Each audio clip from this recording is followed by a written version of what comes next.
Hello everyone, as you all know, this is Niharika Tiwari. So guys, we're back with another video related to series business statistics, and in this part we are going to cover quartile deviation.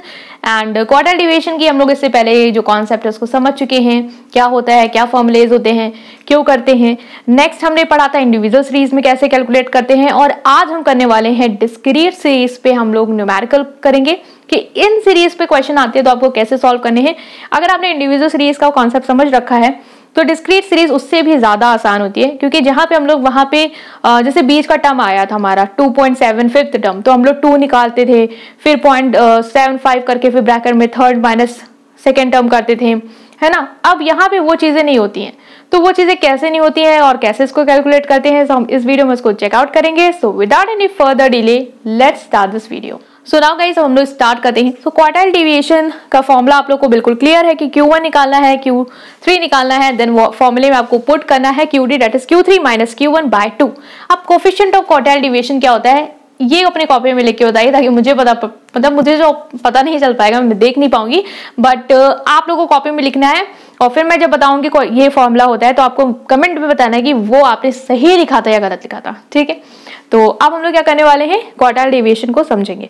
तो सबसे पहले आपको पता है कि discrete series में क्या होता है, फ्रीक्वेंसी जो है वो दी होती है। ऐसे इंडिविजुअल सीरीज में इंडिविजुअल नंबर होते हैं, डिस्क्रीट सीरीज में वो नंबर कितने बार रिपीट हुआ होता है उसकी फ्रीक्वेंसी हमें दी होती है। जैसे कि 12 है तो 12 बार आया है, ठीक है। तो इस तरीके से हमारी ये सीरीज होती है।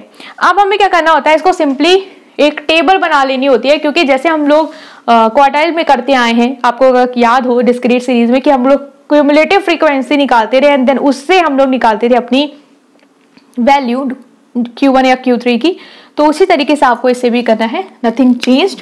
ओके, सो हम लोग टेबल बनाएंगे। सो यहाँ पे हम लोगों ने एजेस की जगह मैं X लिख ले रही हूँ, ठीक है, और नंबर ऑफ स्टूडेंट को हमने मान लिया F। अब हम लोगों ने इसको टेबल को तैयार कर लिया। अब हमें क्या करना है, CF निकालना है, तो हमने लिख लिया क्यूमुलेटिव फ्रीक्वेंसी। तो X की वैल्यू क्या है आपकी 12, 13, 14, 15, 16, 17, 18। जिसका मेरे से पहले हो पाए वो अपनी कॉपी में कर ले ताकि मैच भी हो जाए। 21, 15, 20, 17, 10 एंड 0.5 नहीं 0.5, ठीक है। तो डायरेक्ट 5 लिख लो, अगर कंफ्यूजन हो जाए कि 0.5 तो नहीं था या 5 था, ये 50 था तो 5 लिख दिया। तो ये हमारे नोट डाउन हो गया है। क्यूमुलेटिव फ्रीक्वेंसी आपको पता है कैसे निकालते हैं, तो क्यूमुलेटिव फ्रीक्वेंसी कैसे निकालते हैं, 12 कर एज इट इज 12 लिखेंगे, देन 21 एड ऑन करेंगे, ठीक है। तो कितना हो जाएगा आपका हमारा 33, देन इसको ऐड करेंगे, ये कितना होगा 5, 3, 8, 3, 1, 48, देन ये हो जाएगा हमारा 68, देन 17 ऐड करेंगे, तो 8 में 7 गए 15, है ना, 6, 1, 7 और 8 85, 10 95 एंड 5 100। तो अगर हमारा ये CF सही होगा तो हमारा फ्रीक्वेंसी का टोटल जो है वो 100 ही आ रहा होगा। चेकआउट करते हैं, तो ये कितना है हमारा 20, 10 कितना हो जाएगा 30, ठीक है, इसको लिख लिया हमने 20, 10, 30, देन 15 और 5 50 है ना, फिर 50 और ये हमारा कितना आ जाएगा 33 और ये 17 मतलब 100, ठीक है। तो ये हमारा जो है वो कैलकुलेट होके आ गया, जो कि सही है, दैट इज CF।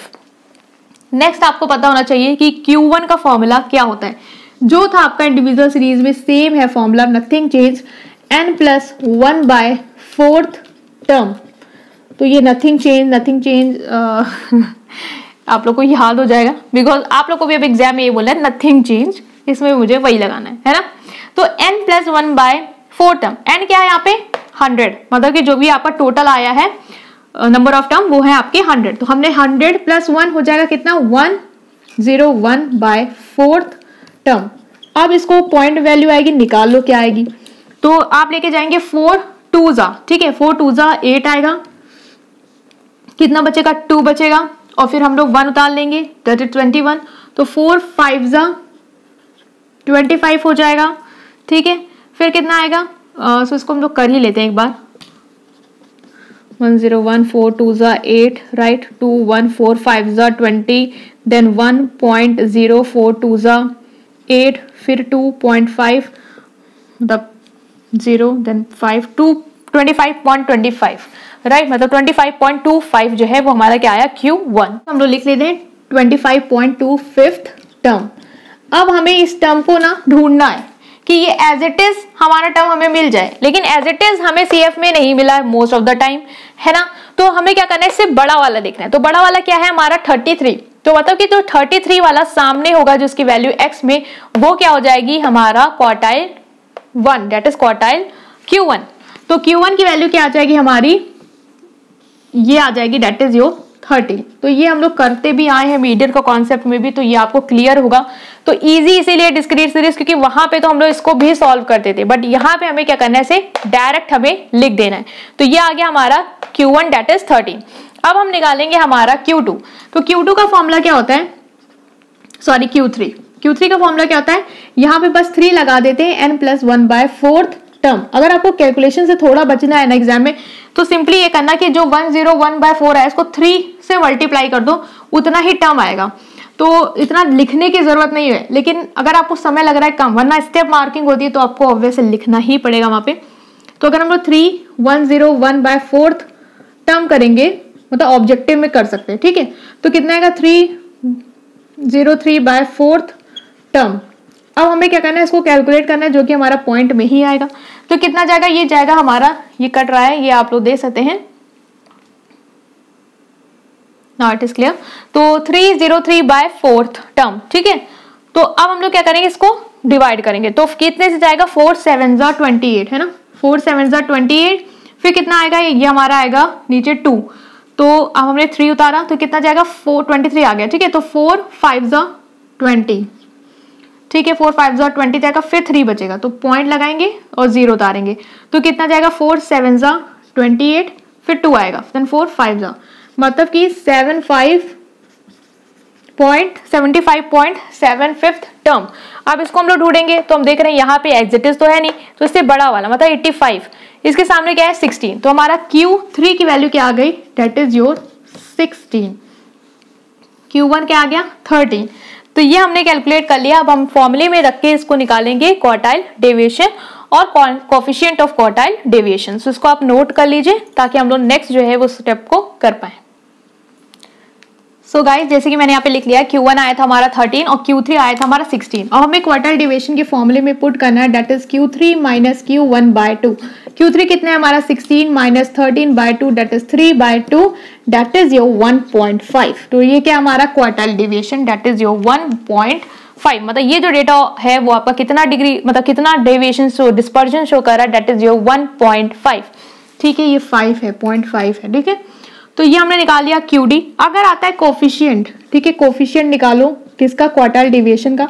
तो फॉर्मूला पता है Q3 - Q1 upon Q3 + Q1। तो Q3 - Q1 हमने निकाला कितना 1.5, Q3 सॉरी ये तो 1.5 आपका बाय 2 करके, Q3 - Q1 कितना था, सिर्फ 3 था। और Q3 + Q1 कितना हो जाएगा, Q3 आपका कितना है 16 + 13, दैट इज योर 29।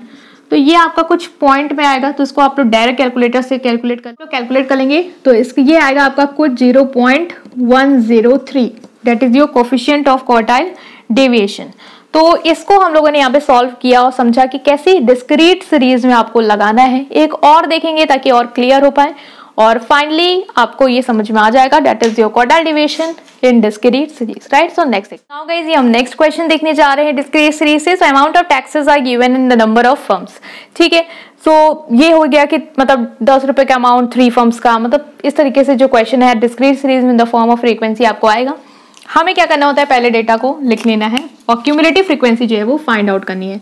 तो हमने यहाँ पे अमाउंट मान लिया x है, फ्रीक्वेंसी मान ली f है। तो अगर आप x मान रहे हो ना, तो पेपर में इसको लिख भी देना कि x हमने किसको माना है ना। तो ये कितना हो जाएगा 10 11 12 13 एंड ये 14, और फ्रीक्वेंसी कितनी है 3 12 18 12 और 3, ठीक है। अब हमें क्या करना है, क्यूमुलेटिव फ्रीक्वेंसी जो है वो कैलकुलेट कर लेनी है। तो ये कितनी हो जाएगी 3, 12 में 3 15, ठीक है। देन ये कितना हो जाएगा 33, है ना। 8 5 कितना हो जाएगा हमारा, 8 5 हो जाएगा हमारा 13 और 1 देन 33, ठीक है। फिर ये कितना हो जाएगा 3, ये 12 है हमारा, तो ये 3 5 और 3 45 एंड देन ये 48। तो ये कितना आया हमारा CF। अगर CF सही है तो हमारा फ्रीक्वेंसी सही आएगा। तो 18 और 12, 18 12 कितना होगा 38, है ना। 30 12 कितना होगा हमारा 42 43 44 45 46 47 48, ठीक है। तो कितना है हमारा 48, ये हमारा फ्रीक्वेंसी। तो हमने इसको निकाल लिया। अब हमें क्या करना है Q1 और Q3 को निकालना है इस फॉर्मूले में पुट करके। सो उसको देखते हैं। सो हमें Q1 का फॉर्मूला क्लियर है, that is your n+1/4 term. तो n की वैल्यू हमारी कितनी है, ये 48 है ना, तो 48 लिख लिया प्लस 1/4 टर्म। तो ये कितना हो जाएगा हमारा 48 + 1 डेट इज 49। तो इसको मैं यही लिख ले रही हूँ, ठीक है, 49/4 टर्म।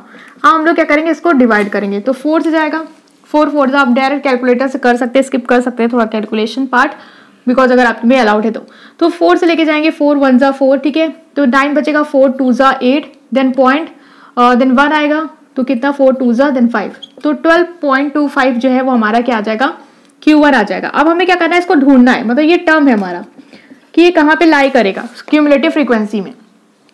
तो एज इट इज सोनियस उससे बड़ा वाला लेंगे, मतलब कि 15। तो इसके सामने वाला जो x है वो हमारा क्या है Q1, डेट इज Q1 की वैल्यू कितनी आई हमारी 11। अब इसी तरीके से हम Q3 निकाल लेंगे। फॉर्मूला क्या है सेम, बस 3 यहाँ पे है, n+1/4 टर्म, ठीक है। तो हमने इसको निकाल ही लिया, n+1/4 कितना था हमारी वैल्यू 49.4 थी, तो 3 × 49.4 टर्म। तो अब हम इसको करेंगे मल्टीप्लाई, तो कितना आएगा 49 को 3 से करेंगे तो ये 9 3 ज़ा 27 7 2 4 3 ज़ा 12 13 14/4 टर्म, ठीक है।